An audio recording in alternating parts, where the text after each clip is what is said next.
Nito lamang February 2026 ay tuluyan ng nagbaba ng final na hatol ang hukuman ng Melbourne laban sa Filipino marine engineer na si Jesse James Tumaluan. Hinatulan ito ng 20 taon na pagkakakulong dahil sa kanyang ginawang pagpatay sa kanyang Filipina ding asawa ni Cesarina Gatbunton Tumaluan, isang senior software engineer at successful businesswoman sa Australia na na-feature pa nga sa Philippine Times Australia noong 2023. Ano ang nangyari sa kanya at bakit ang magandang buhay at successful na negosyo sa Australia ay nauwi sa isang madugong krimen?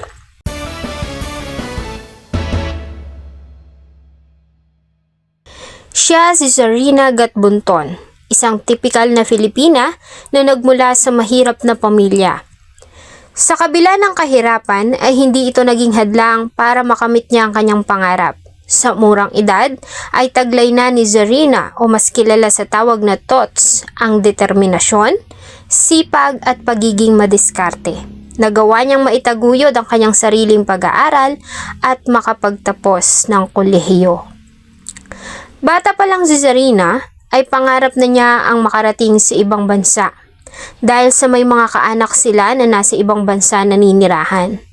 Kaya naman na makapagtapos ng kolehiyo ay agad siyang naghanap ng trabaho para makakuha ng experience at makaipon ng pera at makatulong sa kanyang pamilya. Habang nagtatrabaho ay nakilala niya ang isang marine engineer na si Jesse James Tumaluan. Tulad niya ay nagmula din ito sa mahirap na pamilya at nagpursige hanggang sa makapagtapos sa Philippine Merchant Marine Academy o PMMA at naging isang marine engineer. Tulad ni Tots ay pangarap din ni Jessie ang makarating sa ibang bansa kaya nga ninais niya maging isang seaman. Ang pangarap ng dalawa ay magkasama nilang tinupad. Kabaligtaran sa ugali ni Tots na madiskarte, simple at matipid, si Jessie ay isang magastos na binata, mahilig sa gimmick, alak, babae at masasamang bisyo.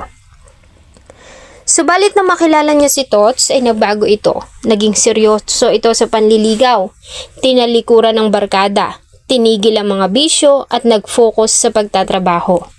Dahil dito ay matagumpay niya namang nakamit ang hinihingi niyang matamis na oo. Nagpakasal ang dalawa at nagsimulang mangarap ng magkaroon ng sapat na salapi ay sabay nilang nilisan ng Pilipinas at nag-migrate sa Melbourne, Australia, kung saan ay nanirahan sila sa Werribee, isang tahimik na lugar at kilala bilang tourist spot sa Melbourne. Pagdating sa Australia ay tila naging perpekto ang lahat. Natanggap si Jessie sa isang malaking kumpanya bilang isang marine engineer. Samantalang si Zarina naman ay agad ding natanggap sa trabaho bilang isang senior software engineer. Ayon sa mga kaibigan na mag-asawa at nakakakilala sa dalawa ay perpekto ang naging pagsasama nila. Maalaga si Zarina, samantalang malambing at mapagmahal naman ang asawa nito na si Jessie. Mabilis na naka-adapt ang mag-asawa sa Melbourne, kung saan ay naging bahagi sila ng mga samahan ng Filipino communities doon at naging aktibo din sa simbahan. Sa Melbourne na rin bumuo ng pamilya ang mag-asawa hanggang sa isilang ni Tots ang kanilang 4 na mga anak. Subalit ang masayang pagsasama na ito ay ng mag-asawa ay nagkaroon ng hangganan at sinubok ng problema. Dahil sa walang mag-aasikaso sa 4 na anak ay napilitan si Tots na mag-resign sa trabaho. Kinailangan niyang isakripisyo ang kanyang trabaho para maging full-time mom. Dahil dito ay kinailangan naman ni Jessie na kumayod ng doble para sa pangangailangan ng kanyang pamilya. Subalit sadya yatang mapagbiro ang tadhana dahil nang lumaganap ang COVID-19 pandemic ay nawalan ng trabaho si Jessie. Dito na nagsimula ang patong-patong na problema ng pamilya. Nagpatong-patong ang kanilang bayarin at nabaon sila sa utang. Ang dating payapang tahanan ay napalitan ng malimit na sigawan, sisihan at awayan. Ang ugat, walang iba, kundi ang pera. Na-depress si Jessie at muli itong bumalik sa kanyang bisyo. Samantalang nagpakatatag naman si Tots at nag-isip ng paraan paano niya magagawang alagaan ng mga anak habang kumikita ng pera. Dito niya pinasok ang pagtitinda ng mga pagkaing Pinoy.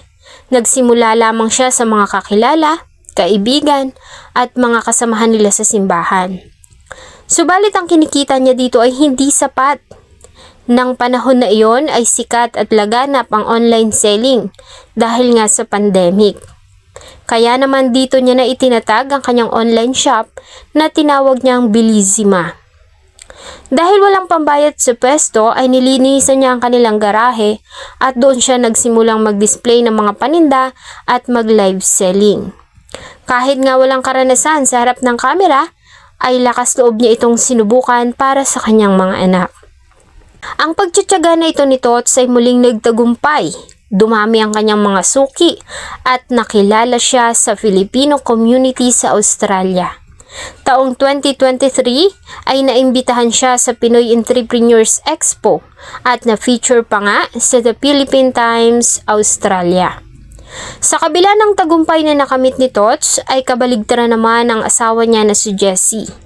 Hindi ito naging masaya sa tagumpay at pag-angat ng kanyang asawa. Sa kabila ng pagkakaroon ng bagong trabaho ay hindi na nito binibigay ang sahod kay Tots. Sinosolo nito ang kinikita para sa kanyang sarili. Bumalik ito sa pag-inom, sigarilyo at ang pinakamalala ay nagsimula itong gumamit ng pinagbabawal na gamot. Dahil dito ay mabilis na nagbago ang ugali ni Jessie. Naging bayolente. Kapag walang pera ay sapilitan nitong kinukuha ang pera ni Tots na kinikita niya sa online selling. Madalas, kapag hindi nasusunod ang gusto nito ay nagagawa niya na ring pagbuhatan ng kamay ang asawa, kahit pa nga nasa harapan ng kanyang mga anak. Dahil dito ay naubos ang pasensya at pagtitiis ni Tots para sa kaligtasan nilang mag-iina ay nagdesisyon na siyang sampahan ng kaso ang asawa. Muli nagtagumpay naman siya at nakakuha ng full intervention order laban kay Jessie. Pinagbawalan nito ng korte na lumapit sa mag-iina at nakulong ito ng tuluyan. Sa loob ng kulungan, malayo sa bisyo, akala ni Tots ay magbabago ang asawa. Subalit sa halip na pagsisisi ay binalot ito ng galit at puot. March ng taong 2025 ay muling nakalaya si Jessie sa kanyang paglabas. Sa kulungan, imbis na pagbabagong buhay ay paghihiganti ang kanyang ninais gawin. March 27, 2025, isa lamang ordinaryong araw para sa pamilya. Maagang nagising si Tots para ipaghanda ang mga kakailanganin ng kanyang 4 na anak sa pagpasok sa school.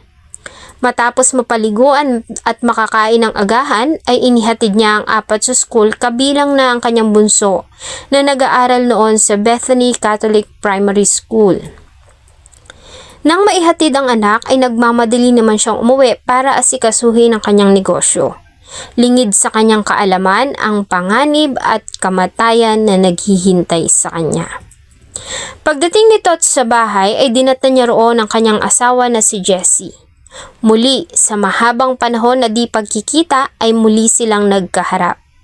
Sa kanilang muling pagkikita ay nagkaroon ng sisihan at sumbatan hanggang sa mauwi sa pagtatalo. Ayon sa mga kapitbahay ng pamilya ay narinig pa nila ang sigaw ni Tots ng tulong hanggang sa makita nilang lumabas ito ng bahay, subalit naabutan ito ng asawa na may dalang kutsilyo. Nang makarating sa likurang bahagi ng bahay ay doon na nito pinagsasaksak ang walang kalaban-laban niyang asawa. Nang mahimasmasan ay si Jessie din ang tumawag sa mga pulis at humingi ng tulong. Sinabi niya na kailangan niya ng tulong dahil nasaksak niya ang kanyang asawa. Pagdating ng ambulansya sa lugar ay huli na dahil sa dami ng nawalang dugo kay Tots ay tuluyan na itong nawalan ng buhay. Agad din namang naaresto si Jessie at inamin ang kanyang nagawa sa kanyang asawa. Sa ginawang pagdinig noong January 1, 2026 ay nagplead si Jessie ng guilty sa kasong pagpatay kay Zarina, kapalit ng minimum na 26 years na pagkakakulong.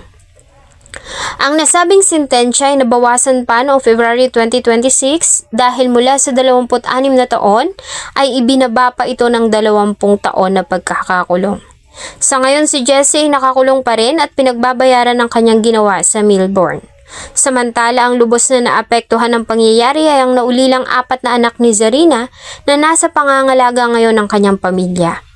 Ang kwento ni Zarina at Jessie ay nagpapakita ng kung ano ang kayang idulot ng pera sa buhay ng tao. Sinong mag-aakala na ang isang halos perpekto ng pagsasama? Mga magagaling na inhenyero at inhenyera. May bahay na maganda sa Australia, may 4 na anak, subalit dahil lang sa isang pagsubok, nawasak lahat. Gaano man kaganda ang isang tahanan, kapag bumigay ang isang haligi at walang sumalo, lahat babagsak. Hi mga suki! This is Tools of Bellissima online shop. I would like to invite you all to please come and join us on the 19th of November for the Small Business Expo 2022. And this event is free entry for everyone. That will be from 10 a.m. to 4 p.m. at Bunjil Place in Nariwaran. You will get to meet and greet a lot of other Pinoy business owners. We will give out discounts and freebies for all of you mga Zuki. So I hope to see you there. So please save the date. Bye! Maraming salamat po sa inyong patuloy na pagtangkilik ng atin pong mga videos. Huwag niyo pong kalimutang mag-iwan ng inyong salubin at suggestion sa atin pong comment section. Thank you so much po and see you on my next video.